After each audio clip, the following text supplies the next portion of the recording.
welcome. This is Spiritual Seed Podcast, and we're back with another episode with Supriya Chechi. And we're going to continue with the 12th chapter of the Gita, and I think the 15th verse that we're supposed Yeah, to, I guess. And I'll just do the incantation now. yeah. Om Jnanatimirandasya Jnananjanashalakaya Chakshurunmilitam Yena Tasmai Shri Gurave Namaha Shri Chaitanya Manobhishtam Sthapitam Yena Bhutale Swayam Rupa Kadamayam Dadati Swapadantikam He Krishna Karana Sindhu Deenabandhu Jagatpate Gopesha Gopika Kanta Radha Kanta Namosute Tapta Kanchana Gaurangi Radhe Vrindavaneshwari Rishabhanu Devi Pranamami Haripriye Vanchakalpatarubhishcha Kapasindhubhya Evacha Patitanam Pavnebhyo Vaishnavebhyo Namo Namaha Namo Om Vishnupadaya Krishna Krishnaya Bhutale Srimate Bhakti Vedanta Swami Namane Namaste Saraswati Devi Gauravani Pracharane Nirvishesha Shunyavadi Pasya Deshatarane Shri Krishna Chaitanya Prabhu Nityananda Shri Advaita Gadadara Shri Vasadi Gaura Bhaktavinda Hare Krishna Krishna Krishna Hare Hare Hare Rama Rama Rama Hare Hare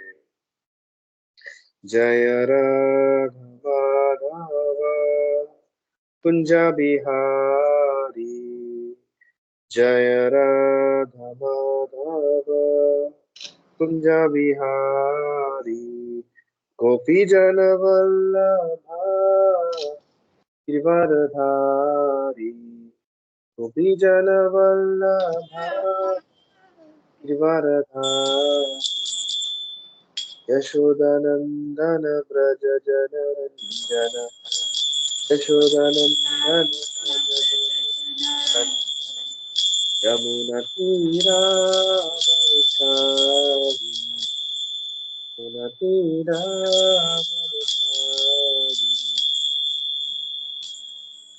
Jai Okay. Shri Prabhupada. Hare Krishna, Hari Bol, Jai Srila Prabhupada. So let's just start straight away with the 11th verse of the 12th chapter. We don't need to do a recap because we did it in the last class that we had. Basically, Krishna is giving options, and I was listening to a speaker where he says, yeah, the 11th verse. The 11th or the 15th? Not 15th. We've not got as far as the 15th, no? Because I saw the last recording, we did like 13 and 14. Okay, we did 13 and 14. Okay, Yeah. nice. So then we can move forward. I'm sorry. Yeah, to the 15. Yeah. So here Krishna is giving the qualities of the pure devotee, because the start of this section, he says, Krishna says, basically always think of me and serve me. And then if that's not possible, just do sadhana bhakti and follow the regulatory principles. And if that's also not possible, work for me. And if that's not possible, he says, what is that? If work for me is not possible, then engage yourself in the cultivation of knowledge, meaning try and understand who you are, that you are spirit, soul, and not the body. Then better than that is meditation, because by meditation you come to realize self-realization. You come to Atma Sakshatkar. Better than that still is giving up the fruits of your action. So that kind of downward, like a hierarchy in reverse order of what can be done, he's giving different options.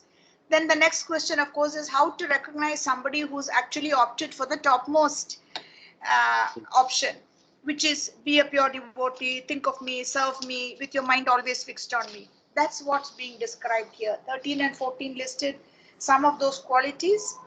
And now in 15, it's like a continuation of those same qualities. So 13 and 14, it was a pure devotee, someone who's not envious, kind, friend to all, who does not think himself a proprietor, free from false ego, equal in both happiness and distress, who is tolerant, always satisfied, self-controlled, engaged in devotional service with determination, his mind and intelligence fixed on me. Such a devotee of mine is very dear to me. Now 15th verse, let's chant together 3 times, shall we? Yeah. And then start studying it. Yeah. Yasmano Yasmano Dvijate dvijate Loko loko Loka Lokano Dvichate Chayaha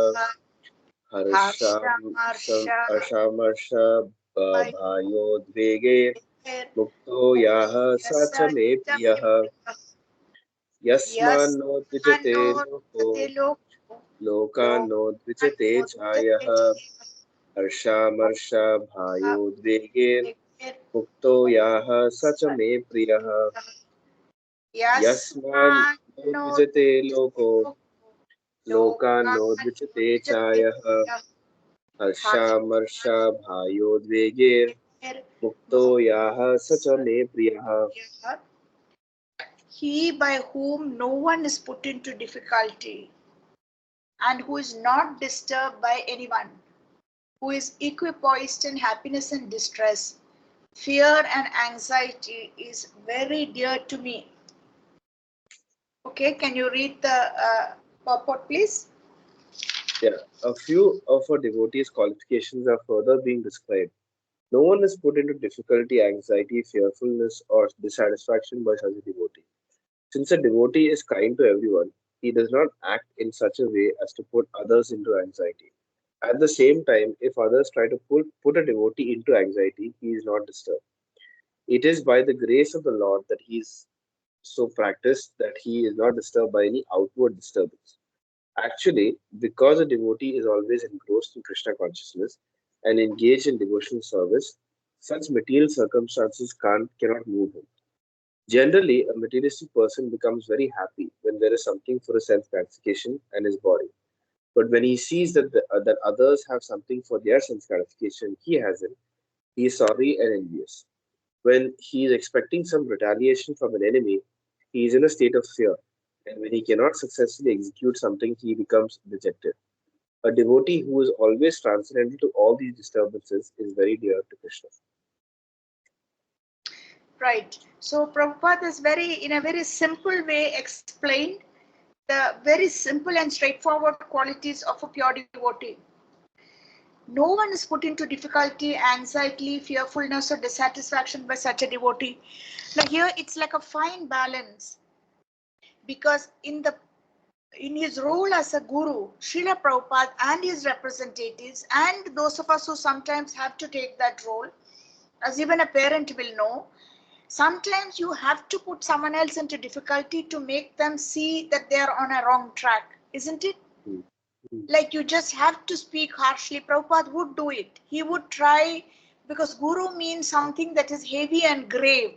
And he would try to smash through people's illusion and bring them to their senses. You know, he was known for these sharp repartees or like sharp answers. It was not so much of like one-upmanship or tit for tat, as you correctly said.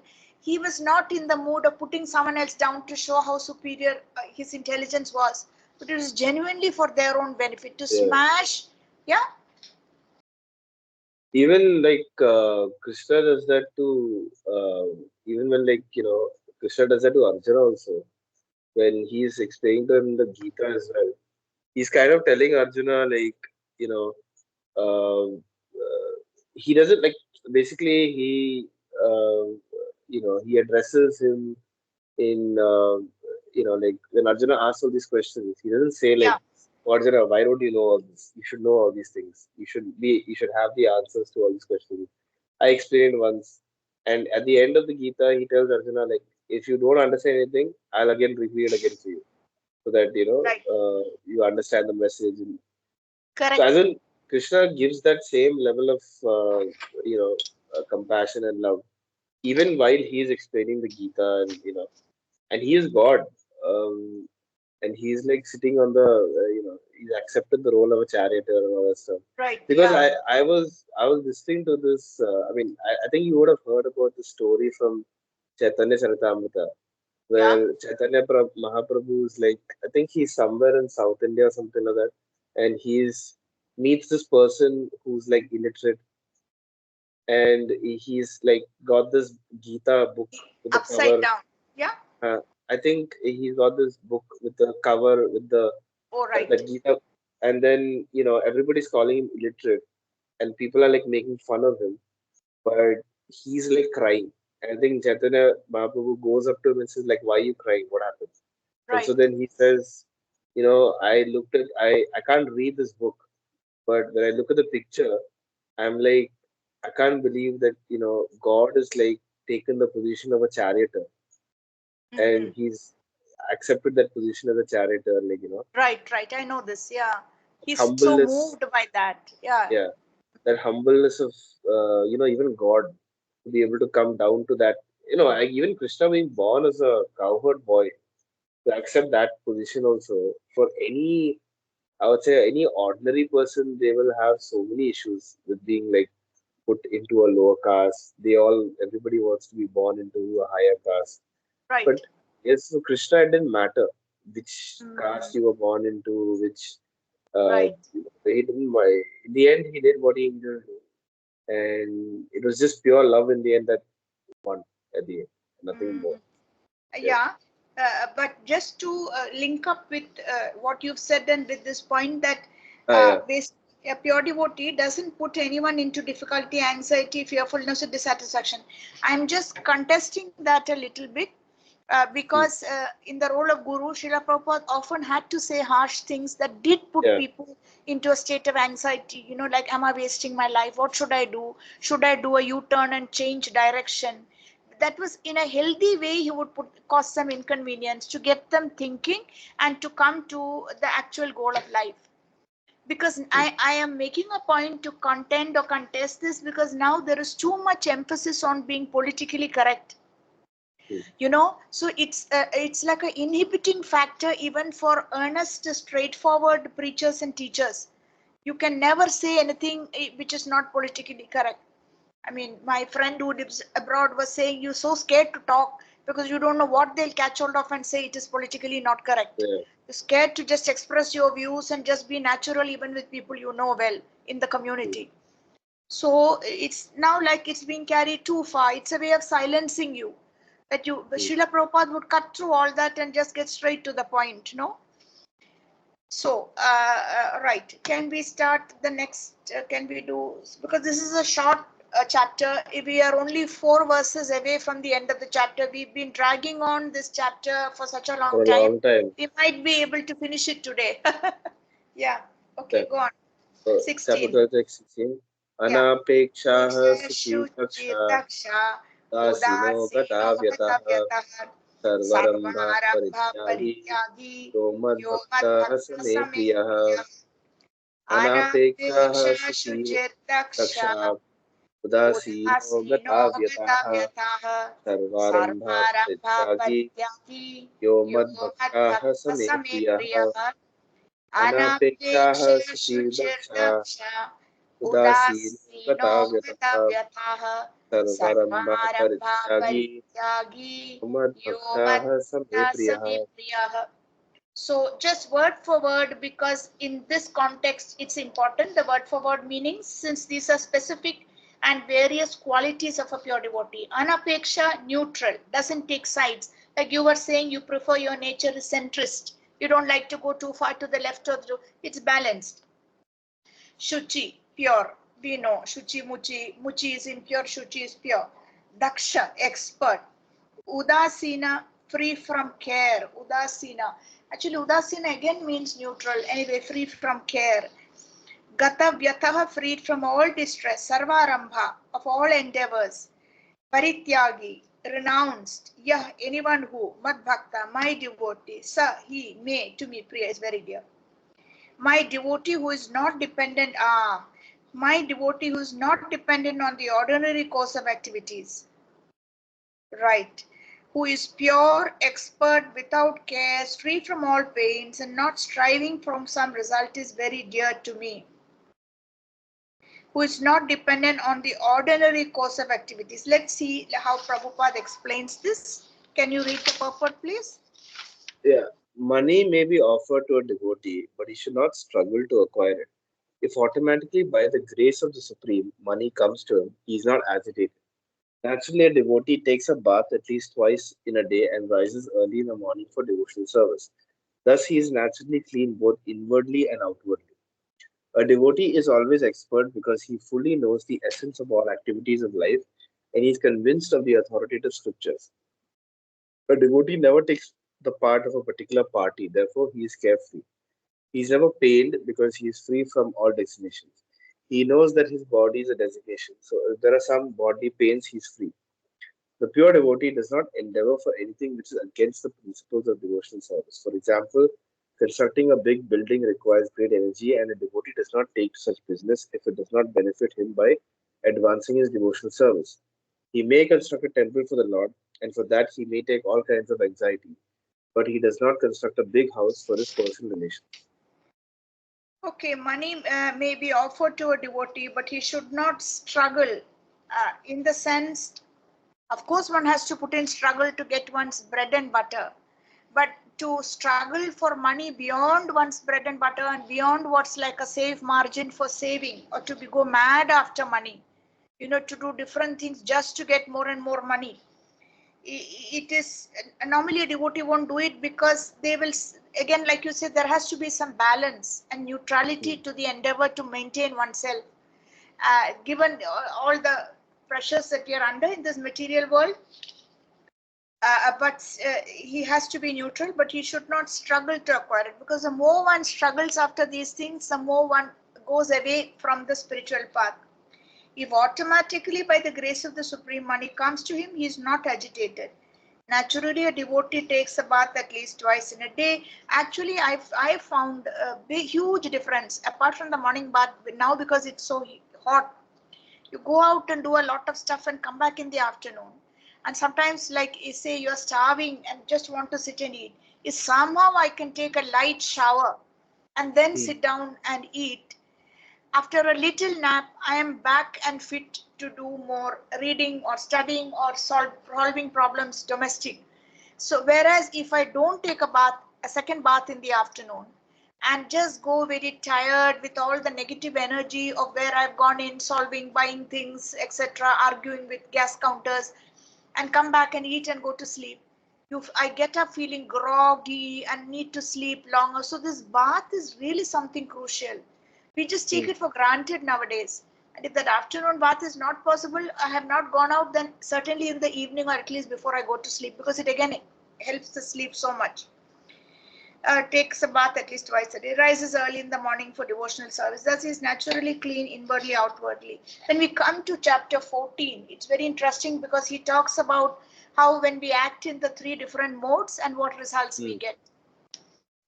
Is always expert because he knows the essence of activities of life and is convinced of the authoritative scriptures. A devotee never takes the part of a particular party. So you're well, so Kannan, you are well on the path of being a devotee, because even a political party, you're quite Yeah, right to point out that in Kerala the Congress is centrist. It's neither right. I think in the center, I think ultimately, I think it's the BJP would win in the center. It's just that in probably in Kerala, it's like, Yes, yeah. In the uh, center, it goes without saying that they're going yeah, to it get will be the third good. term. Goes without saying. Anyway, yeah. Therefore, he's carefree. He's never pained because he's free from all designations. He knows that his body is a designation. Talking about he never takes the part of a particular party, therefore, he's carefree. I listened to a podcast by Chaitanya Charan Prabhu, and he Hmm. was talking of how when devotees come for counseling or bring a certain problem they are suffering, it's important, he feels, for the counselor. Naturally, there is sympathy and empathy. There's also got to be some distance when you help a person who is processing their own negative karma. It's not cruel as it sounds, because fact is that they're in that particular suffering situation because of some karmic or some mistakes they made. And the counselor and the helper definitely has to be empathetic and sympathetic and compassionate. But we can't forget that finally it is that their life strand is different and it's between Krishna and them, and we can help them negotiate all the challenges and stay on top by constantly supporting and saying, don't give up hope. Krishna is definitely our friend, he's testing, etc.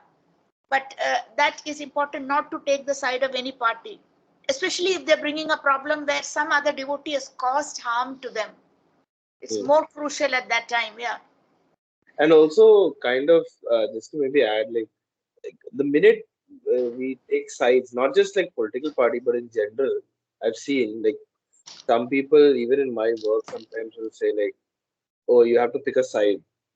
And Yeah. so my response is like, why should I pick a side? If I pick this side, then this Yeah. person will tell me I have to do this, and then Yeah. if I Yeah. pick this side, that person will tell me I have to do that. Mm, So rather than just me figuring it out and seeing how things work, it might be a right. longer process and all that, but it's a fun process where you learn things and you kind of understand things your own way and all that stuff. So, in your job, are you able to survive not taking sides? Is it allowed? Uh, yeah, as in to some extent, I try my best to some extent because obviously your boss and all that, you have to kind of listen to what. Right. Uh, That's what I meant. yeah, and so that is there. But generally, I'm the kind of person who's a little bit averse to that. So I don't like it's difficult for me to like.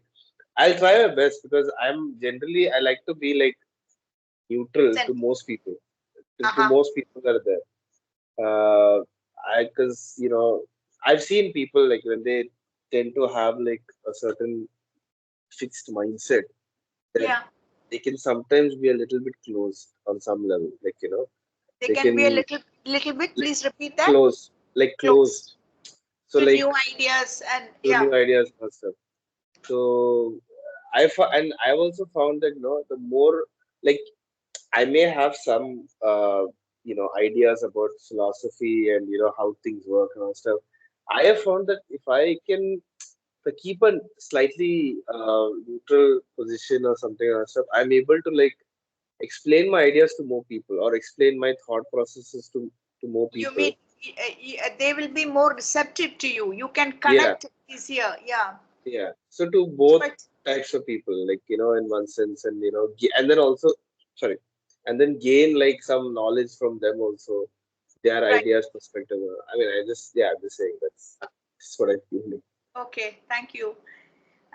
He's never pained, yeah, because the pure Yeah. devotee does not endeavor for anything which is against the principles of devotional service. For example, constructing a big building requires great energy, and a devotee does not take to such business if it does not benefit him by advancing his devotional service. He may construct a temple for the Lord, and for that he may take all kinds of anxiety, but he does not construct a big house for his personal relations. This is a tough one. The idea is that if you're under pressure or it's just inevitable you're expected to live or have a big house, you can always put a portion of that house to use in some way in Krishna's service. This is another way to Krishnaize or to spiritualize what assets you already have by your choice or by your own karma. Okay, 17. यो न यो हर्ष्यति नाश्यति हर्षति न नाद्वेष्टि द्वेष्टि न न शोचति शोचति न नाकाङ्क्षति काङ्क्षति शुभाशुभा शुभाशुभ परित्यागी परित्यागी भक्तिमान् यः भक्तिमान्यः समे स प्रियः मे प्रियः यो यो न न हृष्यति हर्षयति न नाद्वेष्टि द्वेष्टि न न शोचति न शोचति न काङ्क्षति काङ्क्षति शुभाशुभा शुभाशुभ परित्यागी परित्यागी भक्तिमान् यः समे भक्तिमान्यः स मे प्रियः प्रियः यो यो न न हृष्यति हर्षयति न नाद्वेष्टि द्वेष्टि न न शोचति शोचति न न काङ्क्षति काङ्क्षति शुभाशुभा शुभाशुभ परित्यागी परित्यागी भक्तिमान्या भक्तिमान्यः समे स प्रियः. मे प्रियः. Right. One who neither rejoices nor grieves, who neither laments nor desires, and who renounces both auspicious and inauspicious things, such a devotee is very dear to me. Please read the purport. A pure devotee is neither happy nor distressed over material gain and loss, nor is he very much anxious to get a son or disciple, nor is he distressed by not getting them. If he loses anything which is very dear to him, he does not lament. Similarly, if he does not get what he desires, he is not distressed. He is transcendental in the face of all kinds of auspicious, inauspicious, and sinful activities. He is prepared to accept all kinds of risks for the satisfaction of the Supreme Lord. Nothing is an impediment in the discharge of his devotional service. Such a devotee is very dear to Krishna. Okay. So he is neither happy nor distressed over material gain and loss, right? nor is he, because he knows, why is he neither happy nor distressed. He's neither happy when there is material gain nor distressed when there is material loss, because he is fully aware of the temporary nature of this material world, and he knows it will constantly be in a state of flux and things will keep coming and going. That's the reason. Nothing is permanent, you know. This particular phase, there's a lot of material gain. Next phase, 1 year from now, it may be material loss. Nor is he very anxious to get a son or a disciple, nor is he distressed by not getting them. He's talking about the normal social conditioning, especially in India, regarding, you know, having a son. Some people say they don't have a son. Some will be in great anxiety because for the very traditional Orthodox South Indian Brahmins, not having a son is a big blow, because it's a son who is expected to do your rites and rituals after you pass away, especially for the male head of the family. So the question is, in the afterlife, that soul won't get the proper things done to it. But there's a story in the Chaitanya Charitamrita how there was one individual who didn't have a son, or the son died, and then Krishna promised, the deity promised, that he would do everything after the passing of that particular personality. So once they're completely surrendered, they know whatever is not there karmically will be, Krishna will pitch in and make some arrangements. Similarly, if he does not get what he desires, he is not distressed. He is transcendental in the face of all kinds of auspicious, inauspicious, and sinful activities. Because auspicious, inauspicious, again, it just keeps changing. And also, there's a bold statement by Prabhupada where he says there is nothing auspicious and inauspicious in this material world, because all of it is inauspicious. Meaning, by the very nature of how this material world is set up, it is going to delude you and conceive. Yeah. And also the material, like you said, just to add to that, like that this in the whole material world is also a bit hypocritical also. Right. Like there's so much hypocrisy in what people say. Cheating world. Yeah, like how people, what they say and then how they act. There's so much of a gap, divide. There's a gap, and I don't know. It's just, I think also, this, now that social media is there, now that we have all these things, it's becoming so like everybody seems to be like an expert on something. Like everybody seems to know everything. Everybody seems to have an opinion on something. I think there was a time. I think there was a time when, like maybe 30 years ago or something, when you had like, there were only like maybe one or two news channels. You had like experts who spoke, and then they were only the experts, and like information was like what was given is what you could only consume. Now this is like, I mean, it feels like now there's so overload of information that I feel like the human mind is just not capable of just taking all that information, and it's not able to like. I mean, that happens to most people that I know. Even sometimes with me, like I'll go through YouTube or I'll just search something. I'm like, why am I searching all this? Like, what is the point? Like, and at the end of the day, there are some days where I'll be like, oh, there's nothing to watch. And then I'll just read some scripture or some book from Prabhupada. Like, I'll go to the Veda base and I'll read that. And then that makes me feel like a lot better. And, but when you look at, generally, if you look at social media, it's like just information overload, and you can't decide like what is correct, what is wrong. One article, somebody writes one article that we can't say it's fact checked properly, whether that article is correct or not. They'll say something about this person. Even people like who put out hit pieces, like we were discussing some time back now about that Jay Shetty, like whatever. Yeah, correct. Yeah. So I mean, we can't, like, can we say for a certainty that what that article is completely right about what he said or what he did? I mean, it's very difficult to know in today's time whether what somebody's saying is true or false. So it's like you can only focus on what, like here, like what we are reading right now is like seems to be like the absolute truth. in, and Comparison. that gives, yeah, that gives a lot of comfort. But everything else is like very difficult. Like Very true. Yeah, very correct observation. Information overload, and as you say, there are so many experts now. Here, Krishna is talking about Daksha, which is the word for expertise. It's a quality of a pure devotee. But everyone sets themselves up, and everyone wants their time on the social media. You just have, it's pathetic how they are craving for some time on this. Anybody can start their own blog. They have nothing much to contribute or say. And like as you said, also there is paid journalism. How do we not know that the Guardian that came out with this first investigative scoop, which started to pull down Jay Shetty, and then because it got a lot of views and likes, a lot of others jumped on the bandwagon. How do we know? Because there is really something called paid journalism. It was the Guardian that started this trend at the end of February, I believe, this year, which where he was at a height and now he's like in the dumps as far as social social media. assessment is concerned. Yeah, media. And now there is this new complication of artificial intelligence and what's called deep fakes.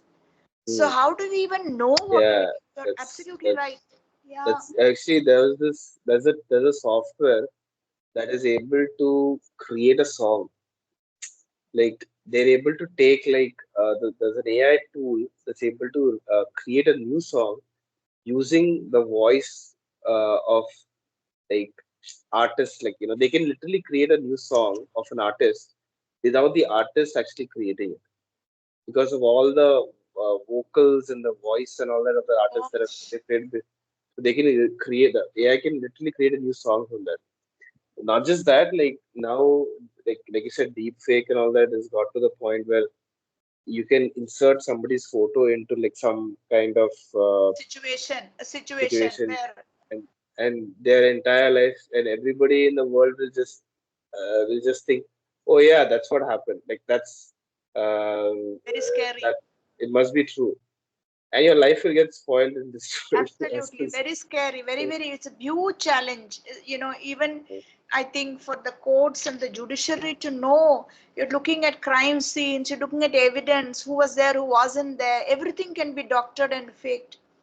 And fundamentally, I think I was listening to a speaker on the Bhagavad Gita where he said, social media, mobile phone, you have to understand that the whole business of the mobile phone is to completely distract you from the spiritual path.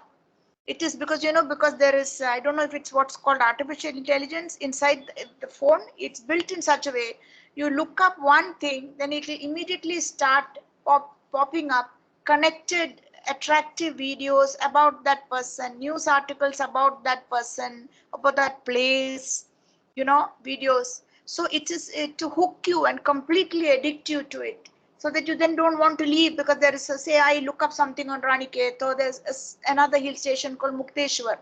Look it up once and then suddenly it will start producing so many videos and blogs by people who've been there.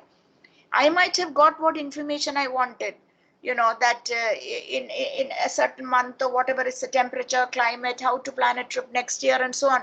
But by then you're hooked, because you just watch video after video, as you correctly said, unless you have some routine and you pull yourself out and look at the absolute truth. And the thing about the material, about material news is, I think it was astute ISKCON sannyasi, a speaker, who put his nail on it. We can read all the fiction we like. We can find it interesting. We can watch movies. Some of them were like super hits, even the old movies, Dr. Zhivago, Gone with the Wind, whatever. But it's passage to India, and there are things you can learn from it. But by their very nature, because they are completely material, and matter means it is temporary, it creates in us a deep feeling of insecurity. Because the more you rely on matter and material sources, matter by its very nature is temporary. It's here today, gone tomorrow. Whole cities are vanishing, in tsunamis and earthquakes. So subtly in our subconscious, we go to bed after watching what we may consider a really good TV serial or a movie or a reading, with huge this shakiness, because there is nothing, as you correctly said, absolute and permanent about the message that's come from that particular piece of social media that we've approached. Oh, So we need to also, be, yeah, yeah, sorry. Also to yeah, add to that, yeah. like I was listening to that Business Series podcast. So Kaustubha Das was like we were saying about there's this scientist. His name is Brian Cox. I don't know if you've heard Uh-huh. of him. Uh-huh. So he went into this Joe Rogan podcast, and so this Joe Rogan person is a very famous podcaster in the world. So he does Uh-huh. all these podcast interviews with a lot of people also.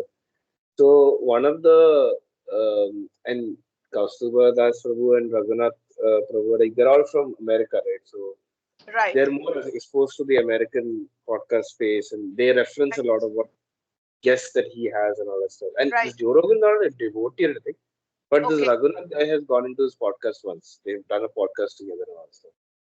So this Brian Cox is doing this. He's a scientist, and he is like a British person who is the head of the Royal Academy of Science in Uh-huh. the UK. And so he was saying, he said in that interview that, so I think Joe Rogan asked him, so what is consciousness or something like that? And then he said, um, consciousness is this something that's, it's created from matter. So Gosh. when you said matter, I was like, oh, I just remembered that this interview. And then I was like, what is this guy talking about? Right. He's Right. like, I was like, okay, if that was created from matter, then we should be able to see it. Anything that is created from matter, we should be, anything that's, you take, Touch and see. Yeah. yeah, we should be able to at least touch, feel, hear, smell it, or, something we should say no. So, and so this customer Prabhu was saying that in the scientific, like, so what he was trying to do is he was trying to dismiss the idea of consciousness Mm-hmm. from the debate of in science. Like he was trying to Right. dismiss consciousness from being part of the debate because consciousness for the scientists are like this very difficult thing for them to Ha- um, Handle or explain. accommodate. Yeah, Explain. or talk about or whatever, accommodate it. Yeah, very difficult for them to like talk about it, and because even they don't understand what it is exactly. So they're always scared and worried about that Mm-hmm. aspect of it. And so he was saying that, all kinds of, yeah, ridiculous things. I mean, he's a Right. scientist. He's like Right. the Right. head of the Royal, he's supposed to be like the ambassador of science in the Right. world. And And he, probably he will be given a Nobel Prize if he hasn't already got one. No. yeah, something like that he'll get. And so, uh, and so people are like, I mean, so he was saying, Kasur was saying, yeah, I don't know, like, how you, like, he said, I'm damn sure that it's like, well, then how are you so sure that what you're saying makes sense, that the consciousness comes from matter? And it's like, and then I think he also asked him a follow up question like, well, what about those people who strongly believe in, like, let's say, a higher energy, a higher being, a higher force? And his response was like so weird. He said, like, I think by now we can prove that all that doesn't actually do anything. Like, it doesn't have Right. any value. But then, so Cosmo Pradu was saying, like, it doesn't make any sense what this person is saying, like, and there's Mm. no logical explanation. There's no like explanation that is satisfactory from Right. the head of this royal, this head person. Absolutely. So it's like, if that person itself can't explain Then things what very about clearly, the people yeah, down the line? yeah. What about other people and stuff? So More ordinary. this whole discussion about consciousness from people who haven't studied the Vedic literature or who haven't done any, it just feels very dull to listen to Absolutely. all of Yeah. Yeah. Dull. Dull is the word. it. Okay, so it's 6 o'clock now. Let's stop here and we resume with verse 18, 19, and 20 next time. So we can complete chapter 12. Yeah. Okay, I'll just